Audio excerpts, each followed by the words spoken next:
쉬어야 해. 늙었으니 애쓰지 마. 더 이상 아무것도 할 필요 없잖아. 며느리 정미숙의 그 말은 긴 밤 내내, 그 뒤를 이은 조용한 나날들 내내, 그리고 녹슨 철문 앞에 서서 마지막으로 집을 바라보는 지금도 머릿속에 맴돌았다. 다정하게 걱정 어린 말처럼 들렸다. 하지만 내게는 차가운 바람보다 차가웠고 매서운 꾸중보다 더 고통스러웠다. 이 따뜻한 집과 나 사이의 마지막 문을, 무슨 일이 있어도 여전히 나의 안식처가 될 거라고 믿었던 그 집 사이의 마지막 문을, 그 문은 조용히 닫아버렸다. 마당 앞 나무 캐노피 사이로 희미한 이른 아침 햇살이 비쳐 빛바랜 기와 지붕, 벗겨진 나무 문틀, 그리고 남편 준식이가 장작을 패며 핏줄이 돋은 손으로 이마에 땀을 닦던 계단의 옅은 누런 빛을 흩뿌렸다. 하지만 내가 따뜻한 차를 가져다 주자 그는 여전히 부드럽게 미소 지었다. 깨진 기와가 있는 마당 한 구석, 내가 옷을 지어 입던 낡은 나무 의자, 재민이에게 동화를 들려주던 그 시절. 현관에 놓인 노란 국화 화분은 시들어 꽃잎이 바람에 흩날렸다. 모든 것이 그대로 남아있지만 온기는 이미 오래전에 사라졌다. 나는 마른 손이 떨리는 가운데 낡은 서류 가방의 끈을 꽉 조였다.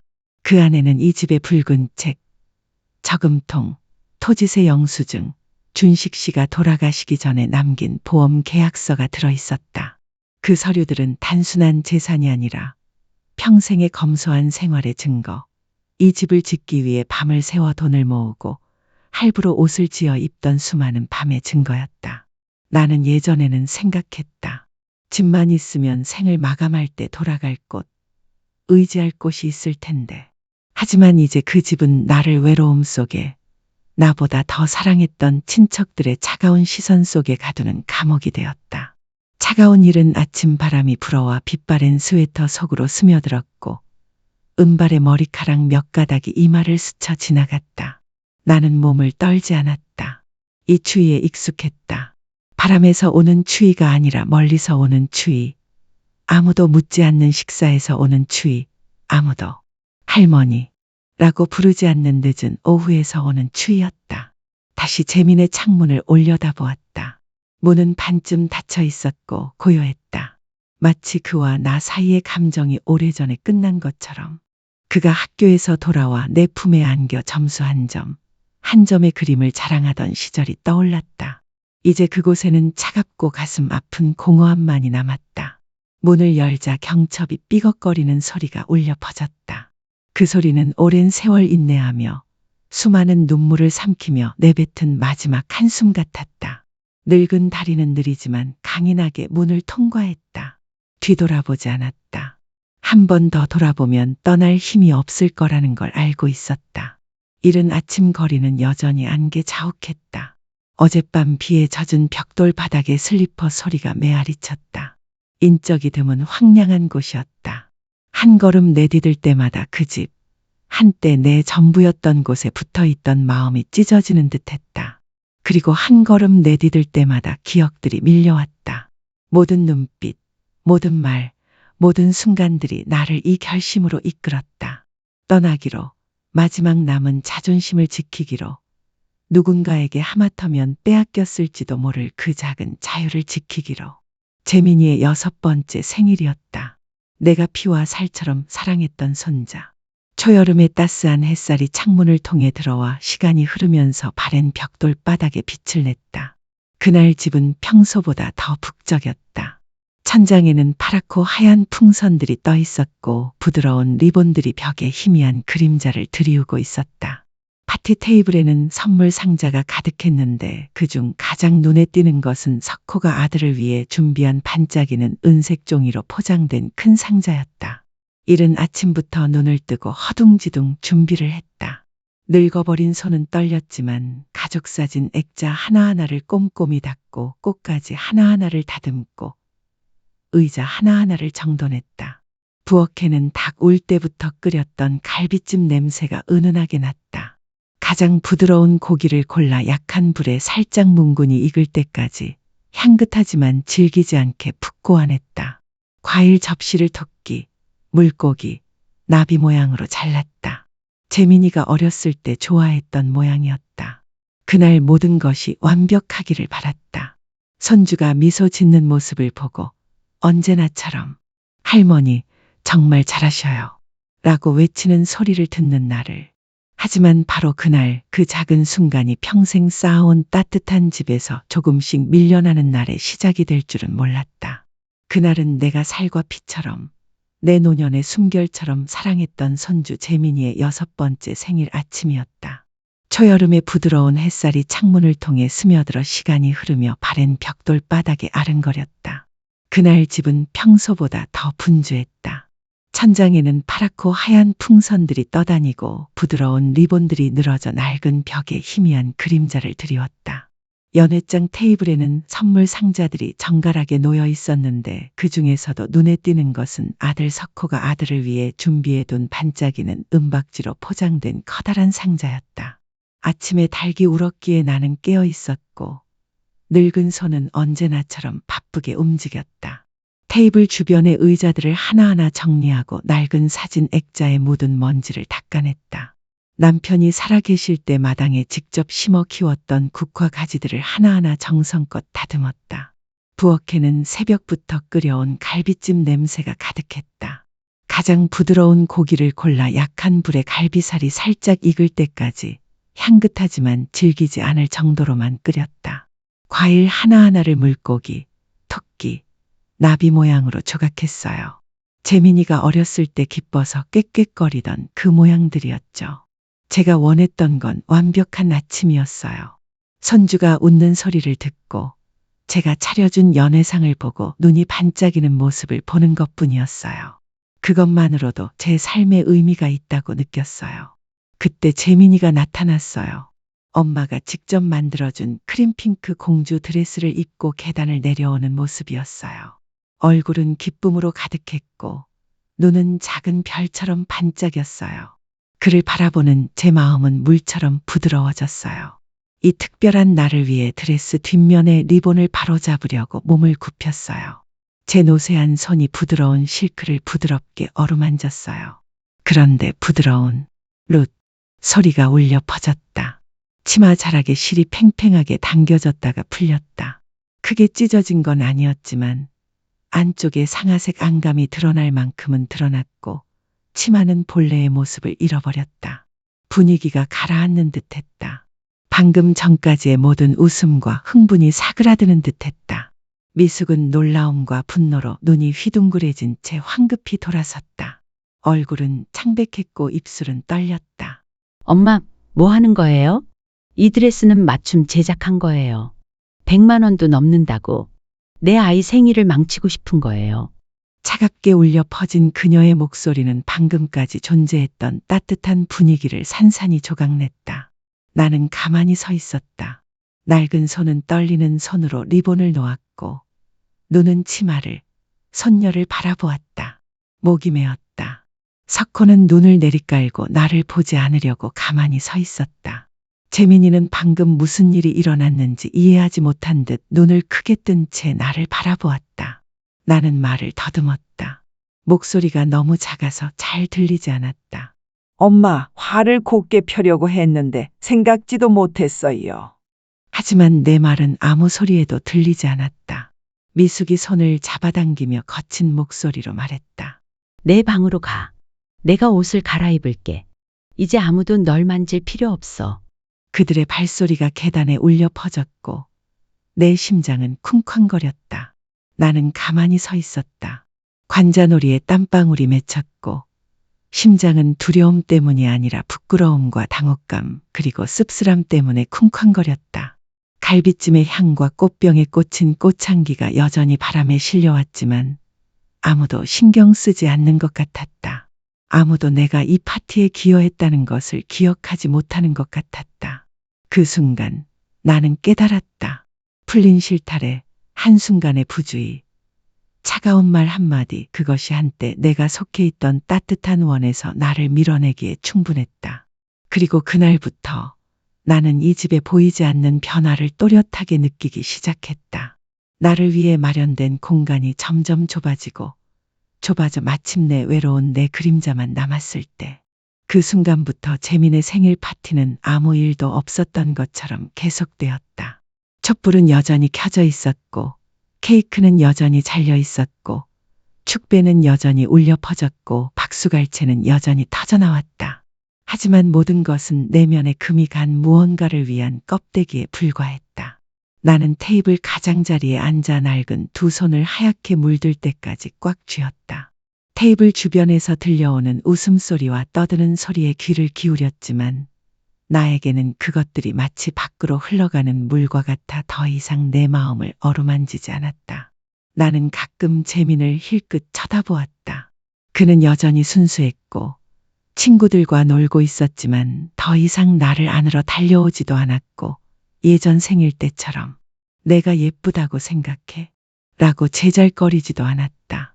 아들 석호를 보니 그는 마치 잘못은 했지만 용기 내어 말하지 못하는 사람처럼 내 눈을 피하며 말없이 손님들에게 술을 따라주고 있었다.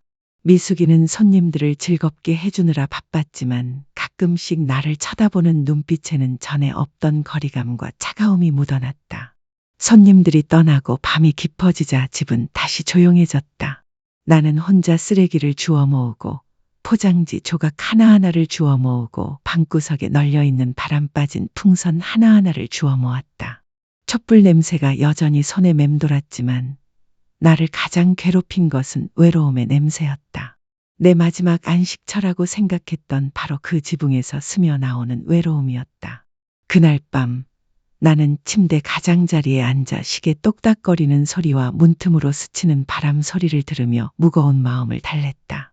그리고 그날 밤부터 하루하루가 지날수록 나는 점점 더 분명하게 보기 시작했다. 이 집에서 내 위치가 바뀌었다는 것을. 아무도 아무 말도 하지 않았고 아무도 나를 쫓아내지 않았다. 하지만 그 침묵과 외로움이 조금씩 마치 나와 내가 가장 사랑하는 사람들 사이에 보이지 않는 벽이 세워진 것처럼 나를 감싸기 시작했다.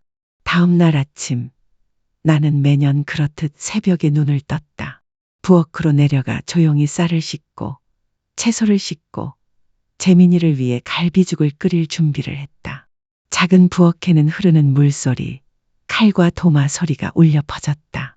나는 손주가 깨어났을 때 어렸을 때처럼 따뜻한 아침을 먹기를 바라며 모든 것을 천천히 조심스럽게 했다. 하지만 접시를 들고 식당으로 나갔을 때 나는 깜짝 놀랐다. 식탁은 이미 차려져 있었다. 접시는 깨끗했고 냄비에서는 김이 모락모락 나고 빨간 김치 접시는 정갈하게 차려져 있었다. 미숙이는 방금 생선구이 접시를 하나 더 내려놓고는 나를 돌아보며 희미한 미소를 지었다. 엄마, 쉬세요. 제가 처리할게. 그녀의 목소리는 부드러웠지만 왠지 모르게 다정한 위로처럼 들렸다. 엄마, 이 부엌에 더 이상 엄마 자리가 없어요.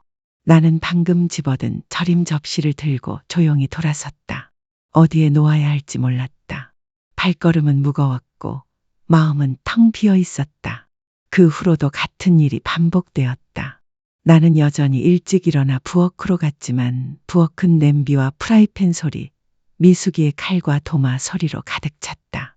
식탁은 가득 차 있었고 절임 접시와 작은 국그릇을 더 놓을 자리도 없었다. 어느 날 아침 정성껏 차른 김치 접시를 꺼내려는데 미숙이가 다가와 살며시 냉장고 구석에 밀어넣고 그 자리에 자신이 담근 김치 접시를 놓았다. 엄마, 저 좀 줘. 엄마도 늙었잖아. 더 이상 힘들게 일하지 마. 그 말은 다정했지만 마치 칼날처럼 내 가슴을 꿰뚫었다. 나는 눈이 따끔거리는 채 돌아섰다. 현관에 서서 환하게 불이 켜진 부엌을 바라보며 접시들이 부딪히는 소리에 귀를 기울였다. 하지만 그곳은 더 이상 내 집이 아닌 것 같았다. 밥 먹을 때도 내가 자리에 앉으면 석호는 고개만 숙이고 먹을 뿐 오늘 안부를 묻는 따스한 눈빛으로 날 쳐다보지도 않았고 좋아하는 음식을 가져다 주어도 환하게 웃지도 않았다. 내가 물었다. 회사 일하느라 피곤하세요? 석호는 고개를 끄덕이며 퉁명스럽게 대답했다. 네, 엄마, 괜찮아요. 그리고 침묵이 흘렀다. 접시 부딪히는 소리가 예전의 친밀함을 유지하려는 내 노력을 집어삼켰다. 방과 후 내 품에 달려와 동화를 들려달라고 하던 조카 재미는 이제 달랐다. 나는 물고기 모양의 사과를 깎아 방으로 가져왔다. 할머니가 사과 깎아주셨잖아요. 기억하시죠? 당신이 좋아하는 생선. 재미는 사과를 흘끗 보더니 TV 화면에 눈을 떼지 않고 돌아섰다. 엄마가 저녁 전에 과일을 먹지 말라고 하셨어요. 그의 목소리는 화난 것도 슬픈 것도 아니었다. 마치 외워둔 규칙을 되뇌는 것 같았다. 또 한 번은 내가 가족들의 옷을 모아 세탁하려고 하자 미숙이 살며시 다가와 옷 더미를 손으로 받아들었다. 엄마, 저한테 맡겨주세요. 엄마는 연세가 많으시니 너무 애쓰지 마세요. 또 그 말이었다. 바람처럼 부드러웠지만 어떤 꾸중보다 더 아팠다. 밤이면 나는 복도 끝에 있는 작은 방, 예전에는 엄마 방이라고 불렸던 그 방에 웅크리고 있었다. 이제는 조용한 구석처럼 느껴졌다. 창가에 앉아 멀리서 반짝이는 도시의 불빛을 바라보며 거실에서 들려오는 젊은 부부의 웃음소리와 재민이의 재미있는 만화 소리가 뒤섞인 소리를 들었다. 예전에는 따뜻하고 행복했던 모든 소리가 이제는 다른 세상에서 들려오는 것 같았다. 어느 날 조카를 위해 뜬 손수건을 재민에게 주려고 꺼내봤는데 재민은 흘끗 보고는 옷장 구석에 꽂아 두었다. 열어보지도 않았다. 그날 밤 나는 노란 등잔 옆에 조용히 앉아 남은 실을 하나하나 매만졌다. 눈물이 뚝뚝 떨어졌지만 닦을 용기는 없었다. 날마다 나는 이 집안의 그림자에 불과하다는 것을 깨달았다. 조용하고 침묵에 잠긴 한때 내가 전부라고 여겼던 사람들의 삶의 리듬 속에 존재하지만 함께하지 않는 그림자. 그리고 깨닫기 시작했다. 진짜 폭풍이 다가오고 있었다. 천둥도 없고 비도 오지 않는 차가움과 외로움만을 안고 나를 서서히 내 평생을 바쳐 쌓아 올린 따뜻한 집의 가장자리로 밀어붙이는 폭풍이었다. 그렇게 하루하루가 흘러갔다. 나는 그토록 공들여 쌓아 올린 지붕 한가운데서 조용히 살았다. 매일 밤 여전히 환하게 불이 켜진 지붕. 여전히 TV 소리와 웃음소리가 울려 퍼지는 지붕. 하지만 그 소리들 속에 내가 설 자리는 더 이상 없었다. 나는 그림자처럼 조용하고 고요했다. 가족의 삶의 리듬 속에 존재하면서도 함께하지 못하는 존재였다. 아침에도 나는 아주 일찍 눈을 떠 베란다에 서서 다른 사람들의 온기로 가득 찬 부엌을 바라보았다. 이미 음식은 차려져 있었고 작은 접시를 더 놓을 자리는 없었다. 김치나 절인 채소 접시를 들 때마다 그들은 다정한 말과 함께 그것들을 냉장고 구석으로 밀어 넣었다. 엄마, 쉬세요. 제가 알아서 할게. 낮에는 복도 끝 작은 방 창가에 앉아 문틈으로 비스듬히 들어오는 햇살을 바라보았다. 바닥에는 노란 햇살이 흩뿌려졌다. 집안에서 나는 소리에 귀를 기울였다. 재민이의 뛰고 뛰는 발소리, 재미있는 만화 소리, 미숙이의 웃음소리, 친구들과 통화하는 소리. 이 모든 것이 마치 다른 세상, 멀리 떨어진 곳에서 들려오는 듯했고 더 이상 나에게는 없는 듯했다. 밤이 되면 침대에 웅크리고 기와에 떨어지는 빗소리, 살을 애는 듯한 추위를 실어오는 문틈으로 스치는 바람 소리를 들었다. 나는 속으로 이렇게 말했다. 내가 한 걸음 물러나면 가족들이 더 편안해질 거야. 그들을 괴롭히지 않을 거고 내 아이들과 손주들도 속상해하지 않을 거야. 하지만 하루하루 고통스러운 진실을 깨달았다. 아무리 물러나도 거리는 결코 좁아지지 않았다. 내 존재가 공기를 답답하게 만들어서가 아니라 사람들의 마음이 변했기 때문이었다.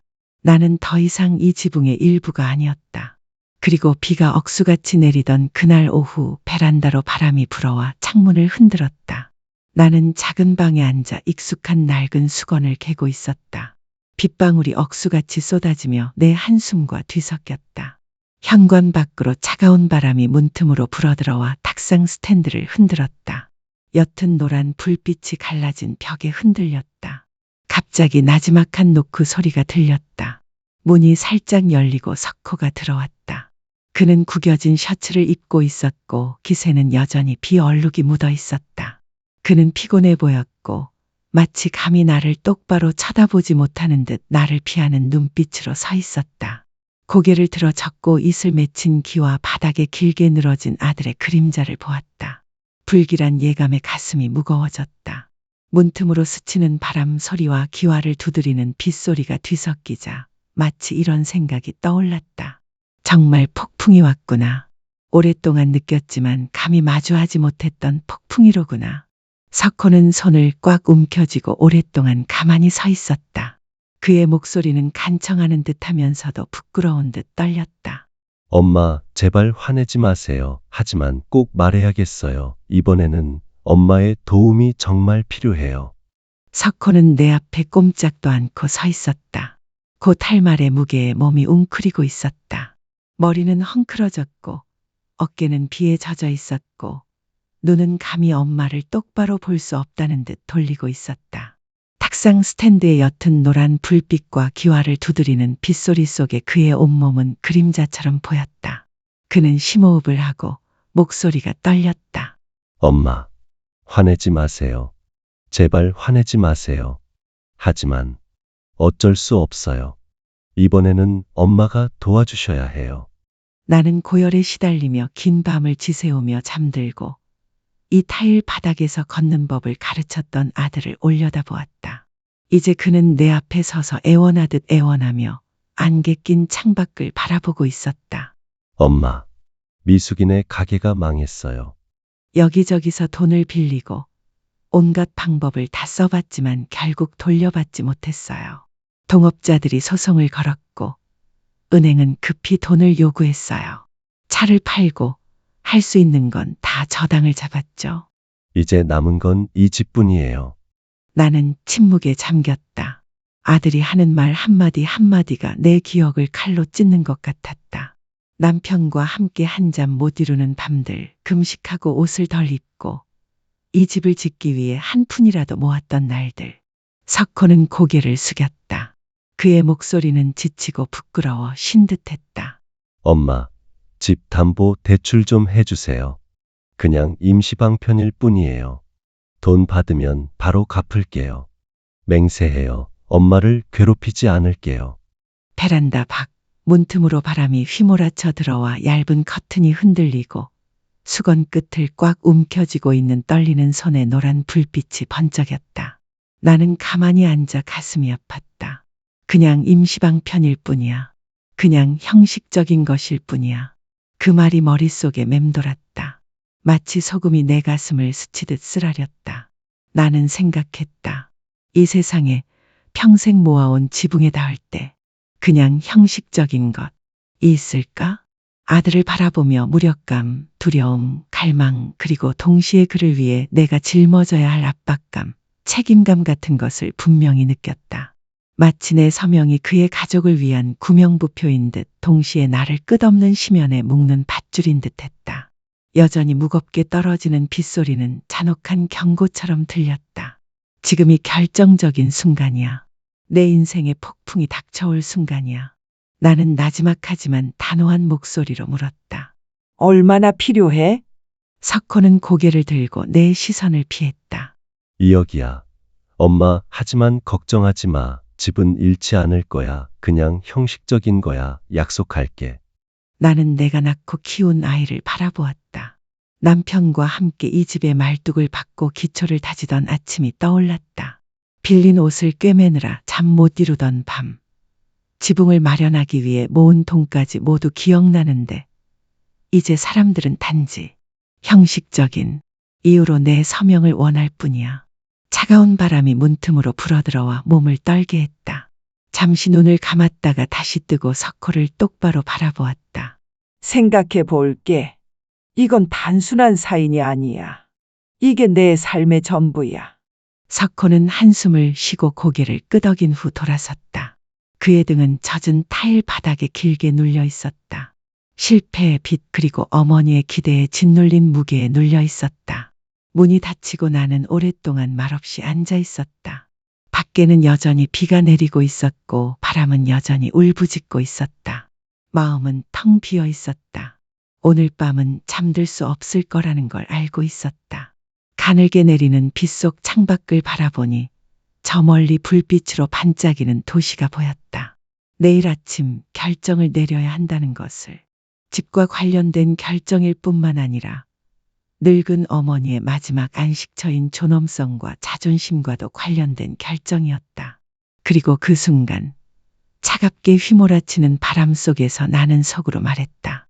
이제 그만 물러났어. 더 이상 물러설 수 없어. 석호의 뒤에서 문이 닫히고 나는 복도 끝 작은 방에 홀로 남았다.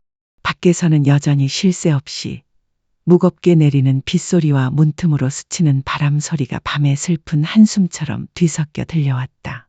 나는 침대 가장자리에 말없이 앉아 낡은 손으로 수건 끝을 꽉 쥐었다. 가슴이 답답할 정도로 무거웠다. 책상 스탠드가 세월의 흔적이 묻은 벽에 옅은 노란 빛을 드리웠다. 서랍 속에 가지런히 놓인 낡은 종이 뭉치를 바라보았다. 집에 빨간 장부, 저축 통장, 토지세 영수증, 보험 계약서, 종이 한 장 한 장이 내 삶에서 흘린 피와 땀, 눈물의 일부였다. 남편과 함께 이 집의 기초를 다지고 말뚝을 박았던 아침, 남편의 눈은 희망으로 반짝였다. 기름등 아래서 빌린 옷을 꿰매고 이 따뜻한 집을 짓기 위해 모은 돈 한 푼까지 쎄어보며 밤을 지새웠던 그 모든 순간들을, 이 모든 것은 그저 우리 아이들과 손주들이 살 곳을 바라는 마음뿐이었다. 그런데 지금 그 집, 그 지붕은 대출 신청서에 적힌 번호처럼 담보 자산으로 언급되어 있다. 내 서명 한 줄만으로도 수년간 모아온 모든 저축이 사라질 수도 있었다. 그날 밤 나는 잠도 자지 못했다. 창가에 앉아 유리창을 타고 흘러내리는 빗방울을 바라보았다. 마치 추억들이 떠내려가듯 희미해져 가는 것을, 멀리서 어둠 속 잃어버린 별처럼 반짝이는 도시의 불빛을 바라보았다. 문틈으로 스치는 차가운 바람 소리가 들렸다. 마치 내게 다시 한번 일깨워주는 듯했다. 어머니가 나를 안아주지 않으면 누가 대신 안아줄까? 참아냈던 시간들, 물러섰던 시간들, 스스로에게 귀찮게 하지 않을게. 조금 더 물러설게. 그러면 내 자식들과 손주들이 기분이 나아질 거야. 라고 말했던 시간들을 떠올렸습니다. 하지만 끝까지 물러섰지만 사람들의 마음이 변했기에 거리는 여전히 좁혀지지 않았습니다. 하늘은 점점 어두워졌습니다. 빗소리는 여전히 쉴 새 없이 쏟아졌고 바람 소리는 낡은 기와 지붕을 스쳐 지나갔습니다. 마치 재촉하는 듯 일깨워주는 듯했습니다. 마음속에서 한 가지 결정이 조용히 형성되었고 그 어느 때보다 분명했습니다. 나는 충분히 물러섰다. 더 이상 물러설 수 없다. 그리고 나는 조용히 앉아 아침 햇살을 기다렸습니다. 오랜 세월 인내해온 어둠 속에서 나와 내 삶의 마지막 자존감과 마지막 자유를 지켜낼 순간을 기다렸습니다. 다음 날 아침, 새하얀 햇살이 바랜 커튼 사이로 비쳐 전날 밤 비 냄새가 여전히 남아있는 바닥에 빗줄기를 드리웠습니다. 창가에 앉아 낡은 손으로 해진 스카프 자락을 부드럽게 어루만졌다. 긴 밤잠을 자지 못해 눈은 무겁게 가라앉았다. 하지만 내 안 깊은 곳에서는 묘한 평온함이 서서히 차오르고 있었다. 마치 마침내 탈출구를 찾은 듯 바랜 스웨터를 고쳐 입고 치마를 매만지며 떨리는 손으로 일어섰다. 거울을 보니 세월의 흔적, 수많은 밤의 인내로 깊은 주름이 진 늙은 얼굴이 보였다. 하지만 그 눈빛에는 더 이상 떨림이 없었다. 오직 굳은 결심을 굳힌 사람의 단호함과 결단력만이 깃들어 있었다. 장롱을 열고 낡은 서류 가방을 꺼냈다. 오랜 세월 보물처럼 간직해온 가방이었다. 손이 서류 뭉치를 하나하나 만졌다. 집에 빨간 장부, 저축 통장, 토지세 영수증, 보험 계약서, 종이 한 장 한 장은 땀방울이었고 잠 못 이룬 밤이었고 나와 남편의 말없는 인내였다. 종이의 모서리를 매끈하게 다듬고 마치 온 힘을 다해 숨을 크게 들이쉬었다. 차가운 타일 바닥에 내 발소리가 부드럽게 울렸다. 석호 형 방문 앞에 멈춰섰다. 반쯤 열린 방문 너머로 아들이 여전히 곤히 잠들어 있는 것이 보였다. 얼굴은 굳어 있었고 눈썹은 찡그려져 있었다. 순간 문을 두드리고 싶었다. 작게 부르고 싶었다. 석호 형, 깨어있니? 하지만 나는 손을 꽉 쥐고 놓쳤다. 지금 그를 부르는 것은 그에게 아무런 의미가 없다는 것을 알고 있었다. 나는 부엌으로 내려갔다. 미숙이는 등을 돌리고 커피를 내리고 서 있었다. 지친 얼굴로 휴대폰 화면을 뚫어져라 쳐다보고 있었다. 나는 말없는 그림자처럼 그 옆을 지나갔다. 커피 냄새에 축축하고 차가운 아침 냄새가 뒤섞였지만 예전처럼 마음이 따뜻해지지는 않았다. 집을 나서기 전 나는 문지방에 서서 마지막으로 조용히 집을 바라보았다. 빛바랜 기와지붕, 남편이 재민이에게 슬리퍼를 짜주던 계단은 이제 마른 나뭇잎으로 뒤덮여 있었다. 벽돌이 갈라진 마당 구석, 창틀에 벗겨진 페인트, 모든 것이 그대로였지만 따스함은 이미 오래전에 사라져 있었다. 차가운 이른 아침 바람이 스쳐 지나가 스웨터가 펄럭였다. 나는 뒤돌아보지 않았다. 더 이상 바라보면 다리가 힘이 없어 더 이상 걸을 수 없을 것 같았다. 나는 여전히 안개가 자욱한 거리의 인파 속으로 사라졌다. 한 걸음 한 걸음 내디딜 때마다 가슴이 찢어지는 듯 했지만 동시에 오랫동안 억눌렸던 짐을 내려놓는 듯 가벼워졌다. 낡은 건물 앞에 멈춰섰다. 빛바랜 금속 간판에는 이렇게 적혀 있었다. 정앤어소시에이츠 법률사무소. 안으로 들어서자 익숙한 오래된 나무 냄새와 종이 냄새가 마음을 차분하게 가라앉혔다. 접수 담당자는 내 작은 체구에 밝고 강렬한 눈빛에 살짝 놀라 고개를 들었다. 나는 나지막하지만 또렷한 목소리로 부드럽게 말했다. 정 변호사님을 만나게 해주세요. 김은아 변호사가 중요한 일로 도움을 요청한다고 전해주세요. 창가 나무 의자에 앉아 손바닥으로 가방 끈을 살며시 어루만졌다. 뿌연 유리창 너머로 북적이는 거리를 바라보았다. 살랑이는 바람이 빛바랜 스웨터를 휙날렸다. 추웠지만 몸을 떨지는 않았다. 오늘 아침 나는 진심으로 결심했다. 남은 내 인생을 내 것으로 만들겠다고. 누구도 내 인생을 앗아갈 권리는 없었다. 어느 이른 아침 도시가 아직 완전히 깨어나지 않았을 때 나는 한때 집이라 불렀던 곳을 떠나기 위해 이른 기차에 올랐다. 손에는 낡은 여행 가방 하나뿐이었다. 안에는 몇 벌의 간소한 옷가지와 시간이 흐르면서 바랜 사진 앨범 그리고 빈 공책이 들어있었다. 그 공책에는 무엇을 사야 할지, 아이들과 손주들에게 무엇을 요리해야 할지 적어두곤 했다. 이제 그 모든 것은 더 이상 필요 없었다. 기차 창문 너머로 지붕들이 뒤로 사라지고 아침 이슬로 반짝이는 들판이 보였다. 마치 오랫동안 억눌렸던 짐이 내려앉은 듯 마음이 가벼워졌다. 문틈으로 불어오는 바람은 흙내음과 멀리 바다의 짭짤한 냄새를 실어왔다. 나는 눈물을 흘리지 않았다. 눈물을 쏟았을 뿐이다. 집에서 길을 잃은 세월 때문에, 더 이상 볼 수 없는 조용한 사랑 때문에, 그리고 잊혔던 인내심 때문에 부산의 기차가 멈췄다. 광활한 바다와 하늘이 짭짤한 바람과 함께 나를 반겼다. 나는 바닷가에 있는 작은 아파트를 빌렸다. 방은 소박했지만 깨끗했고 창문은 활짝 열려 햇살과 바닷바람 향을 만끽했다. 전화번호를 바꾸고 조용히 호적을 이전하고 모든 흔적을 지웠다. 옛집 식탁 위에는 봉투 하나만 남겨두었다. 서류에 서명하지 않았어. 잠깐의 성급함 때문에 평생 모아온 것을 눈을 감고 내어줄 수 없었거든. 나는 너희가 싫어서가 아니라 머물 곳이 없어서 떠나는 거야. 얘들아, 너희 길을 스스로 개척해라. 나는 내게 남은 유일한 자유를 누리며 남은 인생을 살기로 선택했어. 매일 아침 나는 해변을 따라 걸으며 시원한 자갈길을 더듬고 바위에 부딪히는 파도 소리와 마치 나를 평화로 이끌어주는 듯한 바닷바람에 귀를 기울인다. 오후 작은 방 창가에 앉아 따뜻한 차 한 잔을 마시며 집 근처 도서관에서 빌린 낡은 책들을 넘겼다. 노을이 지평선을 보랏빛으로 물들이고 하얀 파도가 리드미컬하게 부딪히는 모습은 마치 나를 위로하는 듯 고요한 외로움을 함께 나누는 듯했다. 처음 이곳에 온 며칠 동안 마치 어둡고 축축한 방에서 막 벗어나 신선한 공기를 들이마신 듯 마음이 가벼워졌다. 시원한 바람, 부드러운 오후 햇살, 별이 빛나는 밤, 꿈도 꾸지 못하는 잠 같은 소소한 행복을 즐기는 법을 배웠다. 하지만 마음속 깊은 곳에서는 알고 있었다. 이 평화는 영원히 지속될 수 없다는 것을. 파도가 해안에 부딪힐 때마다, 바람이 베란다를 스쳐 지나갈 때마다 나는 자문했다. 언제쯤 나를 찾아올까? 그리고 그날은 생각보다 빨리 찾아왔다. 바람 부는 어느 오후 발코니에 놓인 쑥국화 화분에 물을 주고 있는데 초인종이 다급하게 울렸다. 익숙한 침묵을 깨고 물뿌리개를 여전히 손에 쥐고 있는 내 손엔 물방울이 축축한 타일 바닥으로 떨어지는 모습에 나는 멍해졌다. 문으로 걸어가 문틈으로 안을 들여다보았다.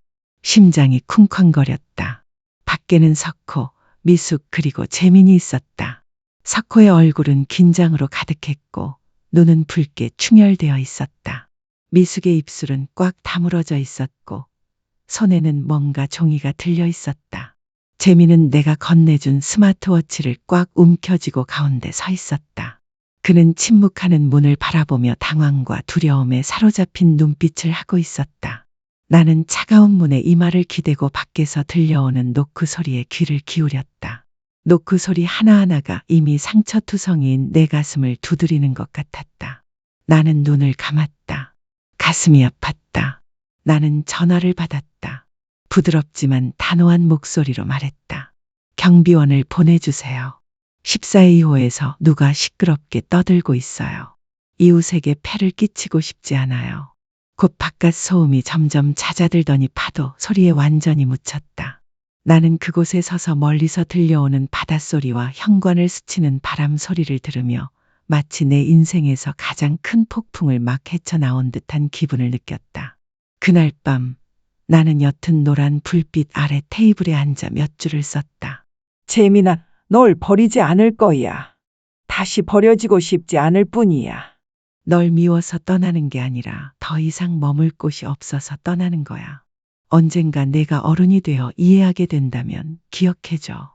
난 널 무조건적으로 사랑했고 내 미소만 기대했지. 나는 그 종이를 접어 서랍에 넣었다. 나는 그 편지를 보내지 않았다. 내 사랑이 그 아이에게 짐이 되고 싶지 않았다. 다음 날 아침 바다 위로 분홍빛 태양이 솟아올랐다.